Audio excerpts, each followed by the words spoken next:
오늘 하나님께서 우리에게 주신 말씀 사도행전 10장 22절, 33절, 44절에서 48절 이렇게 함께 봉독하겠습니다. 쭉 이어서 한 절씩 교독을 하겠습니다. 제가 먼저 한 절 읽겠습니다. 그들은 베드로에게 대답하였다. 고넬료라는 백부장이 보내서 왔습니다. 그는 의로운 사람이요 하나님을 두려워하는 사람입니다. 그는 온 유대 백성에게 존경을 받고 있습니다. 그는 사람을 보내어 당신을 집으로 모셔다가 말씀을 들으라는 지시를 거룩한 천사에게서 받았습니다. 그래서 나는 곧 당신에게 사람을 보냈던 것입니다. 그런데 이렇게 와주시니 고맙습니다. 지금 우리는 주님께서 당신에게 지시하신 모든 말씀을 들으려고 다같이 하나님 앞에 모여 있습니다. 베드로가 이런 말을 하고 있을 때에 그 말을 듣는 모든 사람에게 성령이 내리셨다. 할례를 받은 사람들 가운데서 믿게 된 사람으로서 베드로와 함께 온 사람들은 이방 사람들에게도 성령을 선물로 부어주신 사실에 놀랐다. 그들은 이방 사람들이 방언으로 말하는 것과 하나님을 높이 찬양하는 것을 들었기 때문이다. 그때 베드로가 말하였다. 이 사람들도 우리와 마찬가지로 성령을 받았으니 이들에게 물로 세례를 주는 일을 누가 막을 수 있겠습니까? 그렇지요. 그런 다음에 그는 그들에게 명해서 예수 그리스도의 이름으로 세례를 받게 하였다. 그들은 베드로에게 며칠 더 먹을 일을 청하였다. 아멘. 오늘 설교의 제목은 다 같이 하나님 앞에 모였습니다. 이렇게 제목을 세웠습니다. 조금만 이쪽으로 오시죠. 배가 고프신가 식탁 쪽으로 나가시네요.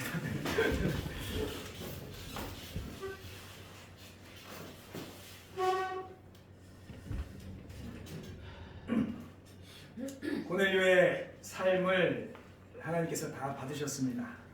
우리가 3주 전에 하나님께 다 상달되었다. 그의 삶이 하나님께서 다 드러났고 하나님께서 그걸 다 받으셨다.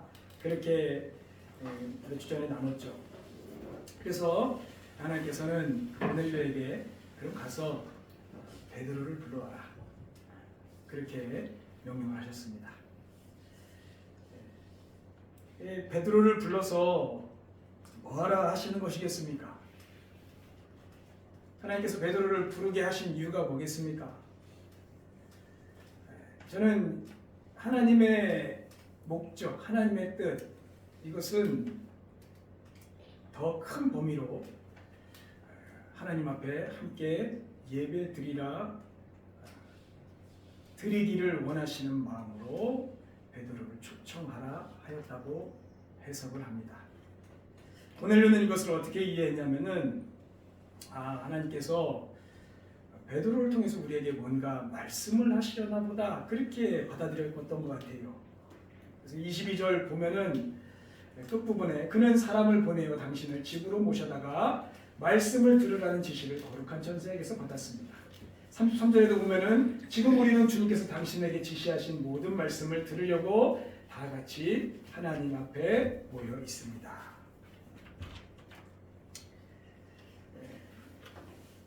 하나님은 베드로를 불러오라 그렇게 지시하였지만은 고넬료는 그렇게 받아들인 것 같아요. 군인이어서 그랬던 것 같기도 하고 하나님 우리에게 뭔가를 명령하시려나 보다 그렇게 이해했던 것 같습니다. 그런데 물론 하나님께서 말씀하십니다. 말씀은 당연하죠. 그런데 그렇게 말씀하실 뿐만 아니라 그렇게 베드로를 초청해서 부르신 이유는 이들을 축복하시기 위함이에요. 그리고 약속을 주시기 위함이고 진리를 보여주시기 위함이고 이들에게 놀라운 소망도 하게 하시고 이런 자리를 통해서 하나님과 언약의 백성으로 삼으시기도 하시는 거죠.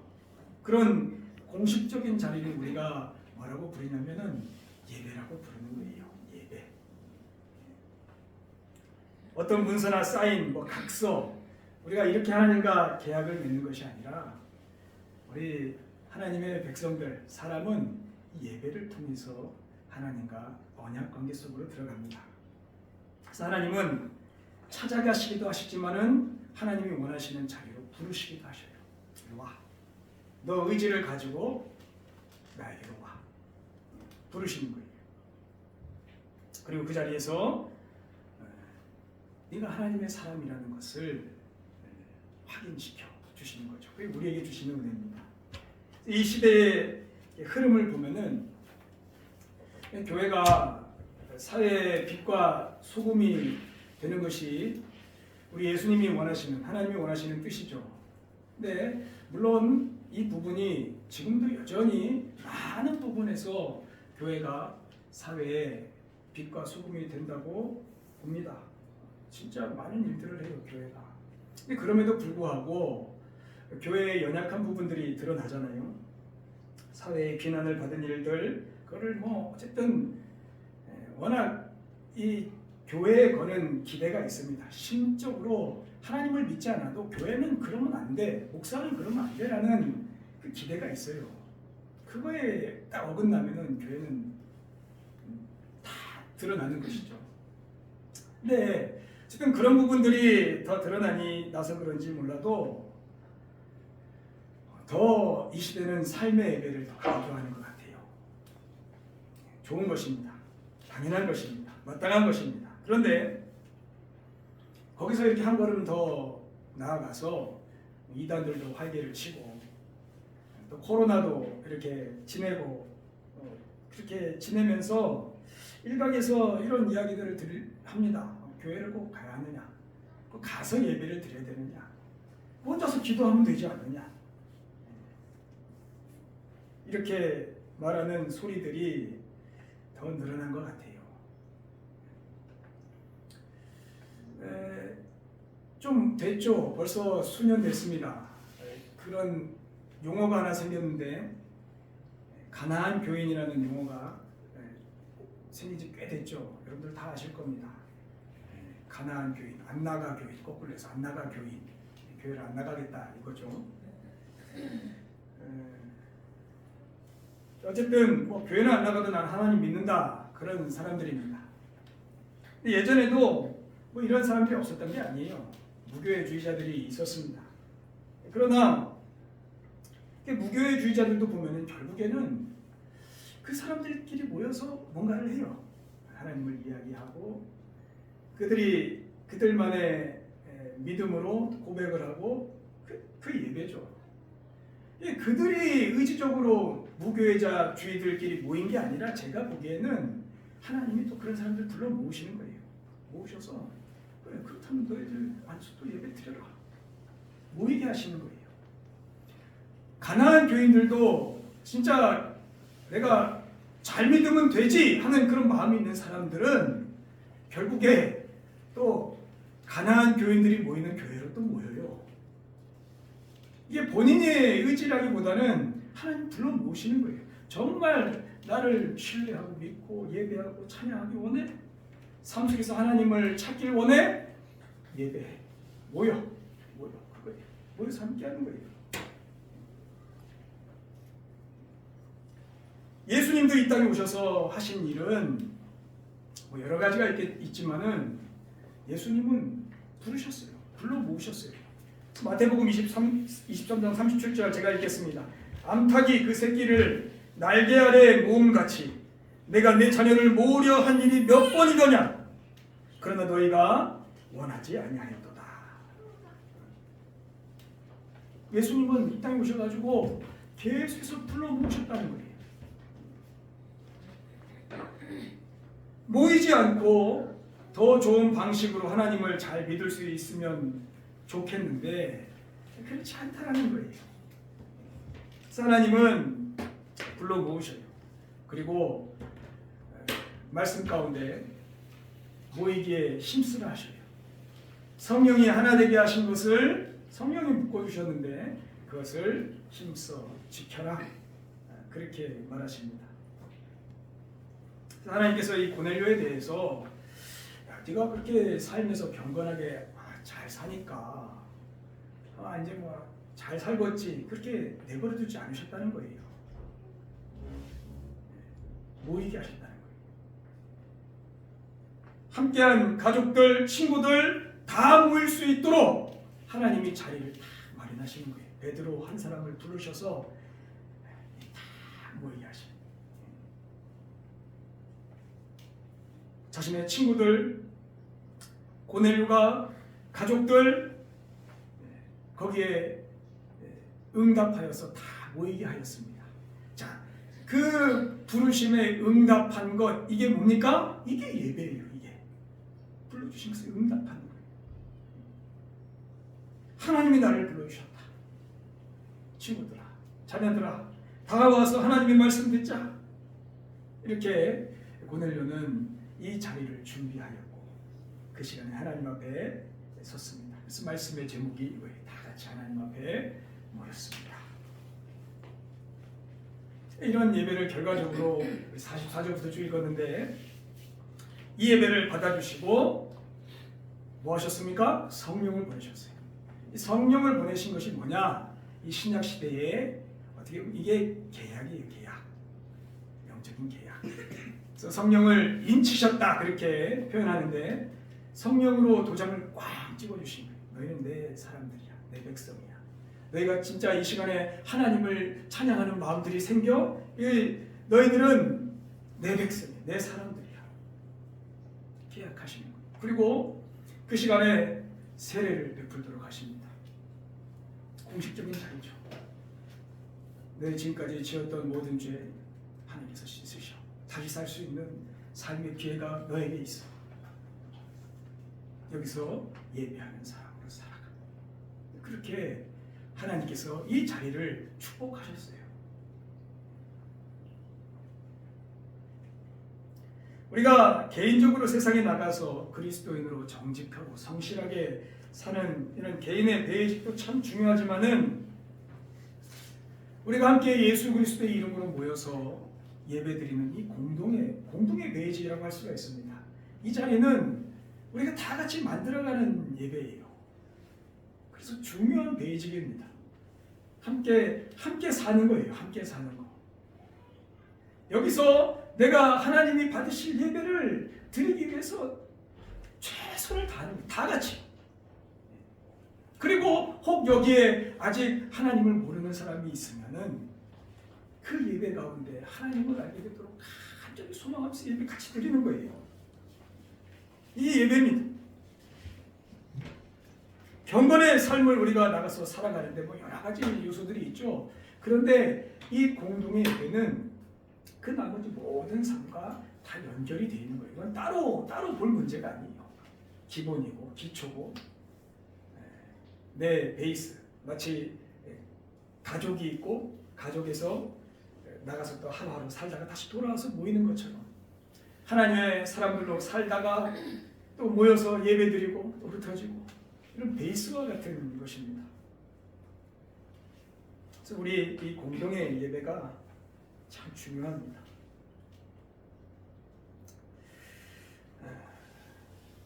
이런 경건의 밑거름이 되기도 하고 또 힘이 되기도 하는 이 예배를 무엇과 좀 비유를 할 수 있을까?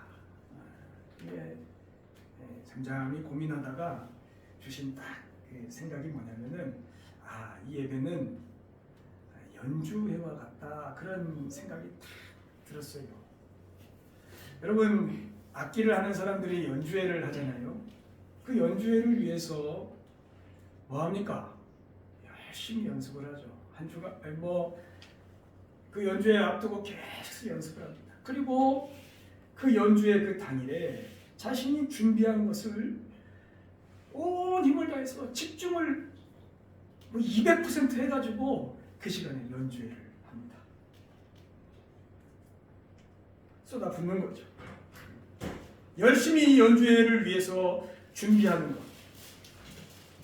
또 연주회를 하는 그 시간, 그 두 가지가 어우러져서 연주회가 되는 것인데 그 당일과 연주회를 연습하는 그 시간과 뭐가 더 중요할 수 있겠습니까? 사실 둘 다 중요하죠. 연습하지 않는 연주회는 엉망이겠죠. 엉망일 거예요. 그 어떻게 듣습니까? 듣기 싫은 소리가 날 것입니다. 그리고 연주회 없는 연습 어떨 것 같습니까? 연주회가 없어요. 무료할 것입니다. 무기력할 것입니다. 그리고 중요한 것은 발전이 없습니다. 예배도 똑같아요. 예배는 이 시간은 하나님 앞에 우리의 삶을 전반적으로 전체적으로 드리는 연주회와 같습니다. 3주간에 이 예배를 위한 연습 없이 여기 앉아 있으면은 하나님 앞에 서는 삶의 훈련 없이 여기 앉아 있으면은 듣기 싫은 소리가 나는 거예요. 하나님이 좋아하지 않으셔요. 또 반대로 이 예배가 없는 삶의 연습, 나는 혼자 그리스도인으로 살겠다. 그것은 뭐 어느 정도까지는 할 수 있을지 몰라도 무료하고 목적이 없고 방향을 잃을 것이고 결정적으로 발전이 없을 것입니다. 이 자리가 그래서 중요한 거예요. 하나님이 받으셔야 돼요. 내 예배를 받아주셔야 돼요. 이것을 우리가 알아야 됩니다. 이 시간에 그렇게 하나님이 내 예배를 받아주시도록, 나를 받아주시도록 하나님 앞에 서는 거예요. 그래서 우리 이 예배가 상당히 실제적입니다. 우리의 삶도 상당히 실제적입니다. 이 예배는 더 실제적이에요. 우리는 이 반대로만 요즘에 이렇게 이 시대적 흐름인 것 같아요. 너무 삶의 예배를 강조한 나머지 이 예배는 뭔가 연습이고 여기서 뭔가 준비하는 시간이고 말씀을 그냥 들어서 나가서 살아야 되고 그래서 이것은 정적이에요. 가만히 앉아서 예배 드리는 거예요. 그냥 뭔가 배우는 시간이에요. 그런데 절대 그렇지 않아요. 이 자리는 단순히 삶을 위해서 준비하는 시간이 아니에요. 이 시간은 실제적인 시간입니다. 여러분, 이 예배가 내 삶보다 더 실제적이다 하는 생각을 해본 적이 있습니까? 우리의 인생을 한번 지금 한 100년의 삶을 지난주에도 잠깐 나왔지만 7, 80년, 90년, 100년의 삶 한번 이 삶을 잠깐 내려놓고 영혼을 믿잖아요. 영혼을 바라보잖아요. 이 영혼의 입장에서 우리가 지금 드리는 이 예배를 한번 생각해 보십시오. 예배는 더 실제적이에요. 우리가 하나님 앞에 서는 그날부터는 사실 이 예배가 더 실제적인 거예요. 그리고 나머지 삶을 사는 거예요. 이게 완전히 드러나는 날이 올 것입니다. 예배가 진짜구나. 예배가 더 중요한 거구나. 이것을 언젠가는 우리가 명확하게 깨닫게 될 것입니다. 이 시간에 하나님께서 정말 나의 예배를 받아주시는가? 아니면은 이 예배를 시끄럽다 하시겠는가? 이게 우리 인생의 가장 실제적인 문제라는 것을 알아야 합니다. 구약 성경 처음부터 사실 그 말씀을, 그 개념을 말씀하세요. 가인과 아벨의 이야기를 보잖아요. 근데 그들의 삶의 차이가 무엇입니까? 그들에게 나는 차이가 뭐예요? 직업이 다릅니까? 물론 직업도 달랐습니다. 한 사람은 농사를 짓고 한 사람은 목축업을 했어요. 근데 이들에게 그게 그렇게 큰 차이가 아니에요. 근데 이들의 큰 차이는 한 사람의 예배는 하나님이 받으셨고 한 사람은 받지 않으셨다는 거예요. 그리고 한 사람의 삶의 결과는 멸망의 길이었고, 물론 그 아벨은 일찍 죽었지만은 이는 이 피를 다 하나님이 다 받으셨습니다. 이 생명을 다 받으셨어요. 이 차이가 어디서 나느냐는 거죠. 이게 예배의 차이입니다. 한 사람은 이 예배를 위하여 준비한 삶이 없는 거예요. 예배와 동떨어진 삶을 사는 거예요. 나머지 삶을 어떻게 살았는지 하나님 앞에 뿌연 거예요. 투명하지가 않는 거예요. 어떻게 살아왔는지 이게 예배에 다 드러납니다. 하나님이 그걸 지금 여기서 받으시는 거예요.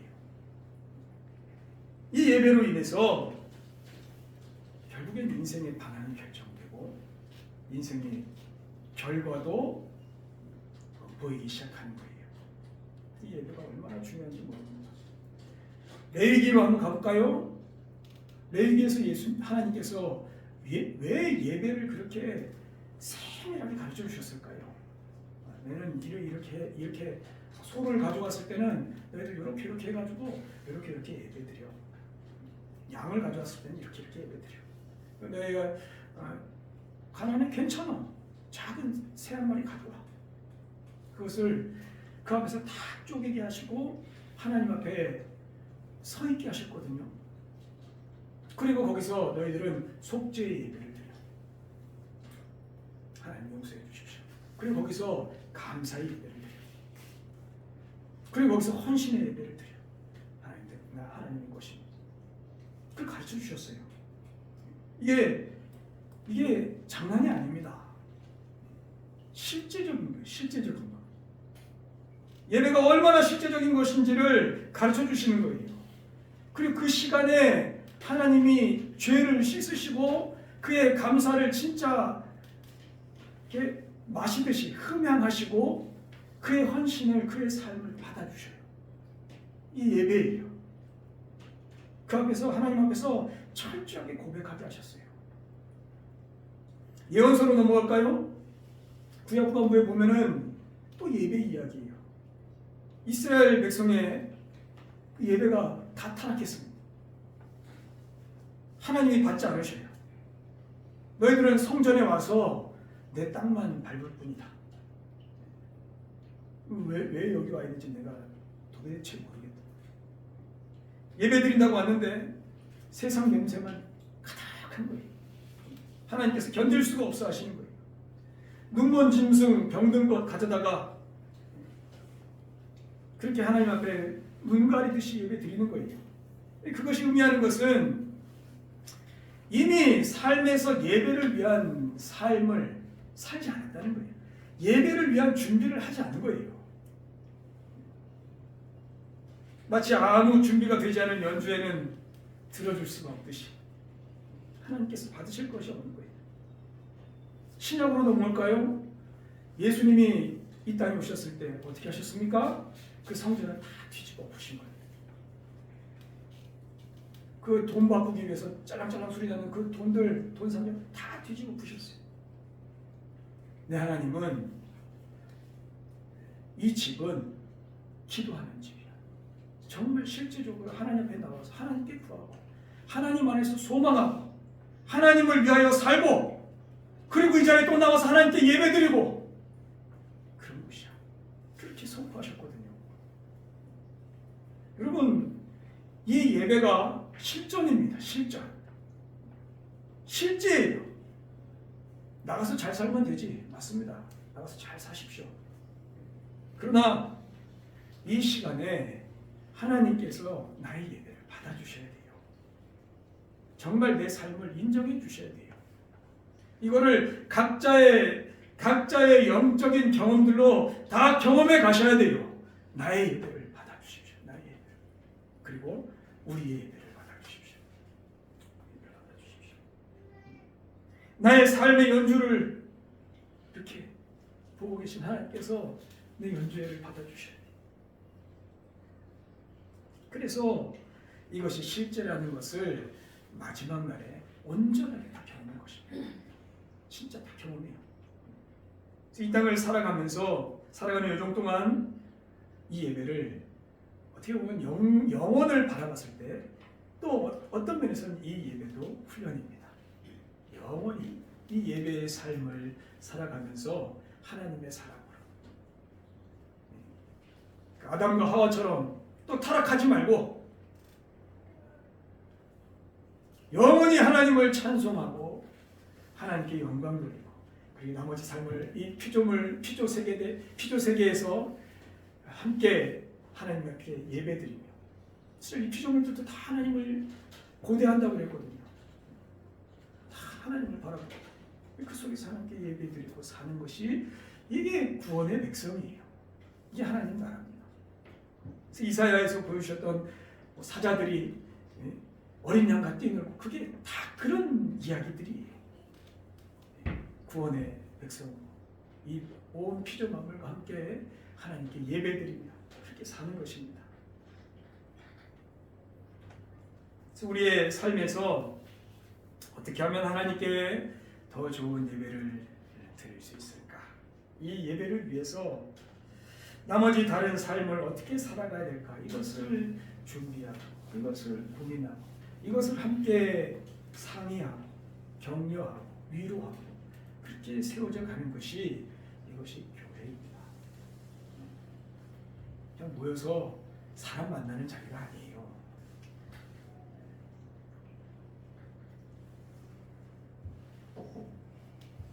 예배의 첫 번째 요소, 잠시 제가 언급했듯이 속죄입니다.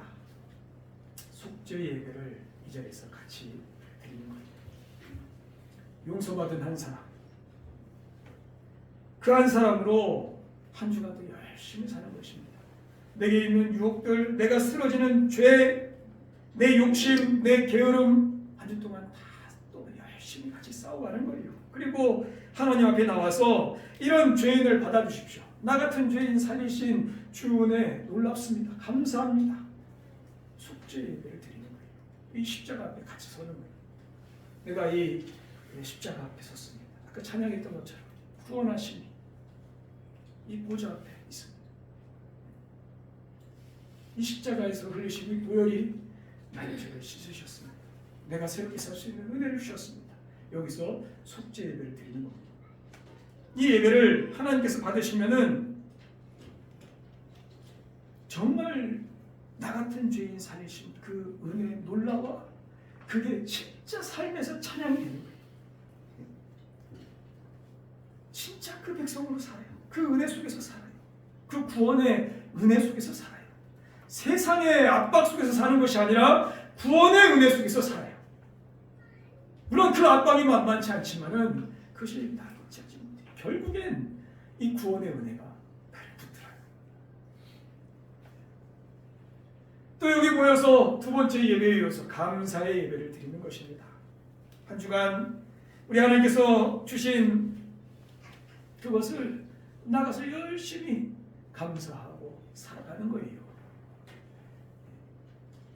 하나님 주신 것 만족하면서 살아가는 법을 계속해서 궁리하고 연습하고 세상에 이런저런 궁핍함과 또 없음과 이런 것에 염려가 몰려올 때마다 그 안에서 하나님 주신 것 바라보고 감사하고 사는 삶을 계속해서 훈련하다가 주 앞에 또 나올 거예요. 주님 감사합니다.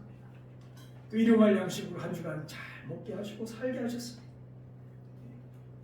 하나님 또 구합니다.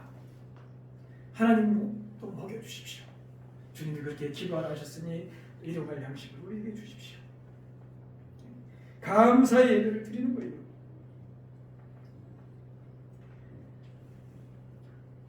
여기서 감사하고 또 있는 것 나누고 없는 것 하나님께 구하고 이 감사의 예배를 하나님께서 받으시면은 진짜 삶 속에서 나의 주인이 하나님이시라는 것을 경험하는 거예요. 경험하고 사는 거예요. 이 예배를, 이 감사의 예배를 하나님이 받아주셔요. 받아주시면 삶의 내용이 바뀝니다. 삶의 방향이 바뀌어요. 힘쓰는 방향이 바뀌어요. 비슷할지 몰라도 완전히 다른 삶의 한 걸음 한 걸음을 걸어가는 것입니다. 이 감사의 제사예요. 예배의 세 번째 요소가 헌신의 예배입니다.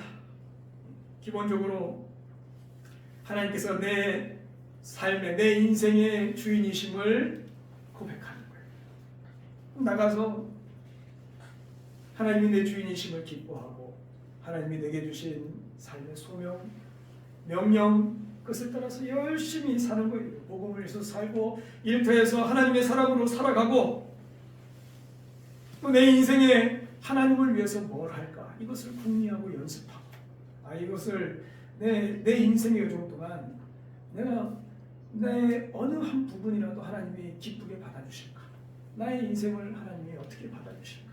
그것을 궁리하고 연습하고 이 자리에 나와서 주님 것입니다.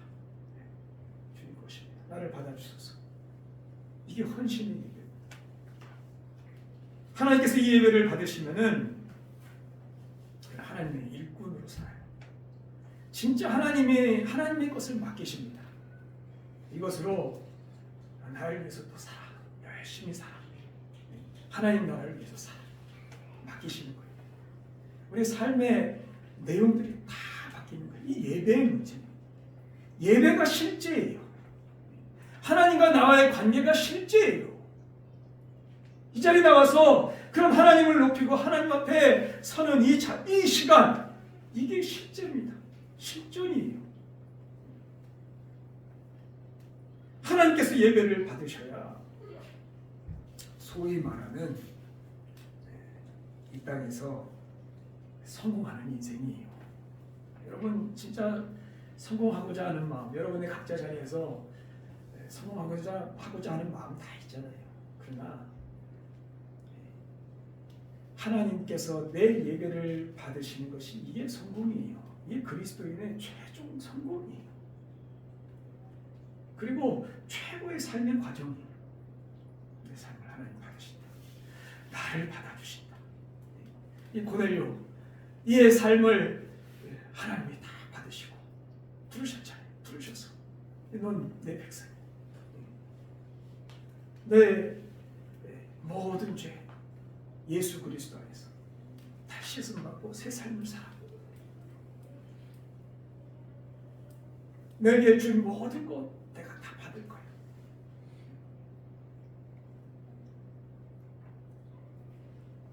이 예배를 지금 오늘 드리고 있는 거예요. 여러분, 이 예배를 우리가 함께 잘 드려가십시다. 우리가 여기에 함께 하나님 보시기에 기뻐하시는 예배자, 거기서 성공을 하십시다. 각자의 자리에서 하나님 보시기에 한 사람으로 더 열심히 살아가십시오. 그리고 이곳에 나와서 실전을 하십시오.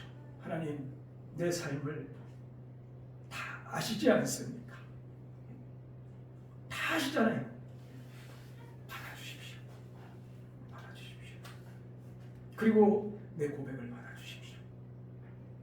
받아주십시오. 우리는 이 예배를 함께 드려가는 엄청난 관계예요. 엄청난 관계입니다. 하나님이 묶어주셔서 함께 예배 드리게 하셨다. 이거는 영원한 관계거든요. 사실은. 그것을 각자의 자리에서 열심히 지켜가시고 성령이 하나 되게 하신 것을 힘써 지켜가고 또 하나님 주신 은혜를 함께 누리고 나누고 그렇게 살아가면 그게 복된 삶입니다. 그 은혜를 함께 누려가는 거예요. 여기서 서로 사랑하고 격려하고 이해하고 돕고 사는 게 이 땅에서 묶어주신 교회예요.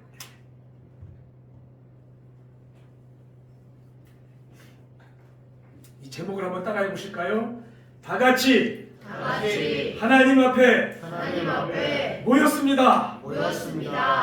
우리의 예배를 받아주십시오. 우리가 매주 모여서 이 실전의 예배 드리길 원하고 나가서 이 연주회를 위하여 열심히 훈련하고 그 안에서 받는 하나님 주시는 공급을 또 풍족하게 받고 도우시는 하나님의 손길을 또 경험하고 여기 와서 또 예배드려 이런 어떻게 보면 규칙적인 삶입니까? 자유하지만 이 규칙적인 삶이 삶의 큰 능력이 되시기를 축원합니다. 기도하겠습니다. 주님 감사합니다. 예배 드릴 수 있도록 우리를 불러 모아주셔서 감사합니다. 고넬료를 불러주신 하나님께서 우리도 불러주셨으니 이 시간 우리에게 말씀하여 주옵소서. 이 시간 우리를 축복하여 주옵소서. 이 시간 우리의 죄를 또 씻으시고 자유케 하시는 은혜를 베풀어 주옵소서. 우리의 인생을 하나님의 일꾼이라 불러주시고 하나님의 사람들로 사용하시는 은혜도 다 허락하여 주옵소서. 이 시간 우리의 감사를 받으시고 우리의 삶이 하나님의 것으로 또 풍성하게 하시는 은혜도 베풀어 주시옵소서. 주님, 우리 예배를 받아주시기를 원하며 예수님의 이름으로 기도드립니다. 아멘. 이 시간 같이 찬양하십시다.